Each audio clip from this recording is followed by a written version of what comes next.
បាទសូមគោរពជំរាបសួរពុកម៉ែបងប្អូនអតិថិជនទាំងអស់គ្នាថ្ងៃនេះខ្ញុំសូមបង្ហាញអំពីអង្ករក្រអូបការរំដួលពិសេស VIP ពីអង្ករខ្មែរប្រណិតសាខាផ្សារដៃហើយយើងខ្ញុំ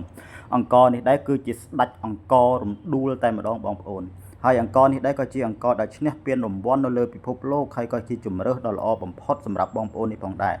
បើនិយាយអំពីស្រូវវិញគឺយើងចេញអំពីពូជខ្មែរសុទ្ធសាធដាំដុះតាមបែបធម្មជាតិដោយកសិករនៅស្រុកថ្មគោនៃខេត្តបាត់ដំបងរបស់យើងណាបងប្អូនអង្ករគឺជាជីវិត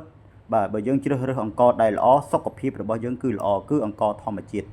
បើនិយាយអំពីក្របអង្ករវិញណាបងប្អូនមើលគឺក្របវាឡើងវែងហើយអត់មានបាក់ទេបងប្អូនគឺអត់មានបាក់ទេគឺយើងមានក្របពេញតែម្ដងហើយវាមានក្លិនឈ្ងុយបាទគឺមានក្លិនឈ្ងុយតែម្ដងបាទគឺក្របអង្ករនេះផងដែរបាទគឺឡើងវែងហើយសាឡូនបាទតែម្ដង